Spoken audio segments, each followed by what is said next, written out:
రాజకీయాల్లో పదవులు అంటే బాధ్యత అనుకునేవారు ఎంతమంది?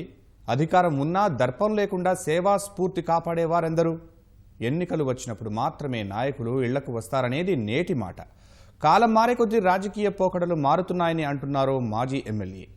4 దశాబ్దాల క్రితమే అసెంబ్లీలో గొంతు వినిపించిన మహిళ నేటి తరానికి ఆదర్శంగా నిలుస్తున్నారు. ఓటు విలువను కాపాడటం, ఓటు హక్కును సద్వినియోగం చేసుకోవడమే నిజమైన ప్రజాస్వామ్య స్ఫూర్తి అంటున్న నాటి తరం నేత చుక్కా పగడాలమ్మతో ఈటీవీ ముఖాముఖి. ప్రజాప్రతినిధి అంటే ప్రజల మధ్య ఉండాలి, ప్రజలు కోరుకునే విధంగా పనిచేయాలి, ప్రజల కోసం ఉన్నత లక్ష్యాలను ఏర్పరచుకొని వాటిని సాకారం చేయాలి. అందుకు నిలువెత్తు నిదర్శనంగా నిలుస్తున్నారు చుక్కా పగడాలమ్మ.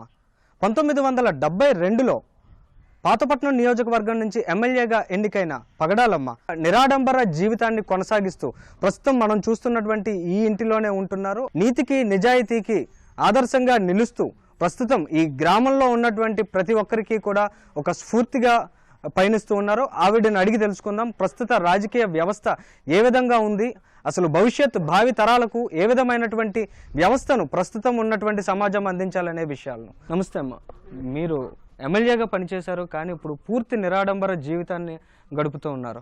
అసలు మీకంటూ ఏ విధమైనటువంటి ఆస్తి కూడా లేనటువంటి పరిస్థితి ఉంది. ఏంటి మీరు ఏ విధంగా పనిచేశారు? మీరు ప్రజలకి సమాజానికి చెప్పదలుచుకునేది ఏంటి? 72లో ఎమ్మెల్యేలు అయినాను సార్. ఎమ్మెల్యే అవతటికి అంతకుముందు 30 ఎకరాల పొలం మా ఆయనకు ఉండేది. రాజకీయంగా అంతా పాడెట్టుకొని చెంటు భూమి లేకుండా అయిపోయినాము. ఒక్కల కాడ ₹1 తీసుకొని లంచం తీసుకొని నేను బతకడం లేదు. ఆ 300 రూపాయలు జీతంతో నేను 3 ఆడపిల్లలకి పెట్టుకొని బతికాను. ఇప్పుడు ఎమ్మెల్యేలకి ఉండవలసిన భవిష్యత్తు ఏంటంటే ఎమ్మెల్యే అవగానే ఒక కారు ఇచ్చేస్తున్నారు, మరి గన్మెన్లకి ఇస్తున్నారు, ఫీల్డ్కి ఇస్తున్నారు, ఆడవాళ్ళు వండుకోలేమని వంట మనుషులకు కూడా గవర్నమెంట్ పెడుతున్నారు ఎమ్మెల్యేలకి. అప్పుడు మాకు ఊళ్ళు లేరు, ఏరియాకి నడిచి వెళ్ళడము, ఎక్కడికి వెళ్ళి దామ్ వేసిందంటే నుయ్యి కాడో చెరువు కాడో ఎక్కడో నీళ్లు తాగేవాళ్ళము. అప్పట్లో మీ దినచర్య ఎలా ఉండేది? ప్రజా సమస్యల పరిష్కారానికి మీరు ఏ విధంగా పనిచేసేవారు? మేము తెల్లవారి స్నానం చేసి ఆవులు ఉన్నాయి, ఆవులకి పేడ గట్ట తీసి గడ్డికర్రలు గట్ట వేసి కసిన చలిదనం తినేసి ఏరియాకి వెళ్ళిపోయి ఏరియా చూసుకొని వచ్చేవాళ్ళము. వచ్చి ఇక్కడ కూడా ఉపాధి పనికి వెళ్ళాలంటే తెల్లవారి పేడ గట్ట తీసి దబ్బిసేసుకొని ఉపాధి పనికి వెళ్ళి వచ్చేదన్ను. రైతు పనులకి ఉడుపుకి వాటికి అందరితోటి వెళ్తే వాళ్ళు నాన్న చేయలేకపోయినా అందరూ ఆడపిల్లలలో యాప్ ఎప్పుడు చేయలేదు, మరి ఈవిడికి మనతోటి పాటు డబ్బులు ఇస్తామా అనేసి డబ్బులు ఇచ్చేవాళ్ళు. అలాగే బతికినాము. ప్రజలు ఏమన్నా సమస్యలు మీ దృష్టికి తీసుకొచ్చినప్పుడు ఏ విధంగా పరిష్కరించేవారు అప్పట్లో? ఇందిరమ్మ ఇల్లు అని చెప్పి చేయించాను. కాలనీలు అప్పుడు ఇచ్చాము. అప్పుడు 8,000 రూపాయలు కాలనీ అంతే, ఒక సిమెంట్ బస్తాలు ఇచ్చి అప్పుడు 8,000. ఇది నాకు చేత వచ్చిన మట్టుకు సాయం చేసేదాన్ని. గవర్నమెంట్ మినిస్టర్ల కాడికి వెళ్ళి వాళ్ళ కాడికి వెళ్ళి ఇప్పుడు కొన్ని భూమి ఇప్పించి నన్ను పట్టాలు చేయలేదు, చెరువు కడుపులు. అప్పుడు నియోజకవర్గంలో ఎలాంటి పేరు వచ్చింది మీరు ఎమ్మెల్యేగా పనిచేసిన తర్వాత? మంచి పేరు, పగడం అనేసి పేరు వచ్చింది సార్. ₹1 తీసుకోలేదు. నడిచి పాతపట్నం వల్ల తిరిగి కొండలు వెళ్ళి పెండిళ్ళు వెళ్ళి ఇద్దరు నడుచుకొని తిరిగేవాళ్ళు ఆకలితోటి. అంటే పివి నరసింహారావు, జలగం వెంగళరావు వంటి వారితోటి ముఖ్యమంత్రులుగా ఉన్నప్పుడు మీరు పనిచేశారు. అసెంబ్లీలో మీరు మాట్లాడినప్పుడు కానీ అప్పుడు మీ అనుభవాలు ఏంటి? ఇందిరాగాంధీ లాంటి వారితో కూడా కలిసి మీరు గడిపినటువంటి క్షణాలు ఉన్నాయి. ఇవన్నీ కూడా మీకు ఎలాంటి అనుభూతిని ఇచ్చే ఒక ప్రజాప్రతినిధిగా? చెప్పి ఇలా కలిశాను, ఇలా చేశానని నేను ప్రజలకు చెప్పేదాన్ని.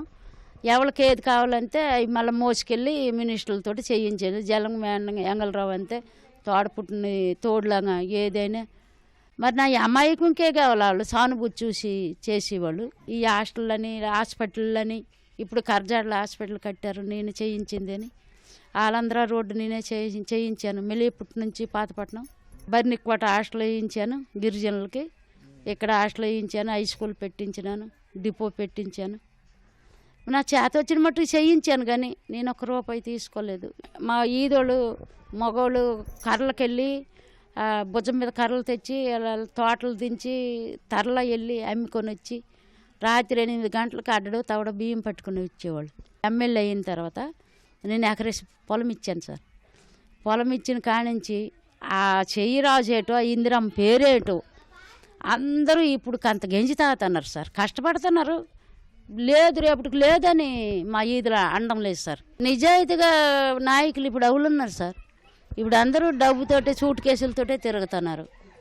అప్పుడు నాకు 10 రూపాయలు గైనాను ఉంటే మా కష్టము ఈ రెంజా తోడు బస్సు ఎక్కి నేను తిరుక్కొని వచ్చేదాన్ని. ఇప్పుడు సూట్ కేసులతో కార్ల మీద వస్తుంటే గానమేళ్ళు అయితే కార్లు అయితే అందరు లంచాలు తీసుకొని ఇప్పుడు జాబ్ వేస్తాను నాకు 10,000 20,000 ఇవ్వండి అంతే తీసుకున్న వాళ్ళు ఉన్నారు. నేను ఒక్క రూపాయి ఒక్క టీయే ఒక బాల్సా. నేను ఒకటి చెప్తున్నాను సార్, నిజాయితీ మీద మనకు బాగు చేసిన వాళ్ళు అవులైతే వాళ్ళకి నిజాయితీ మీద మీరు గుండె మీద చేసుకొని మీరు ఓటేయండి. మన బతుకులు బాగు చేసిన వాళ్ళకి వేయండి. మీకు నిదానం ఎలాగుంటే అలాగే వేయండి అని చెప్తున్నాను. నాయన నేను ఓటేసినాను నాకు ఈ పని చేసి పెట్టంతే నీకు డబ్బు ఇచ్చినాను అంటారు. ఓటేయి డబ్బు తీసుకోకండి అని చెప్తున్నాను. కెమెరామెన్ కె శ్రీనివాస్తో అనిల్, ఈటీవీ న్యూస్, శ్రీకాకుళం జిల్లా.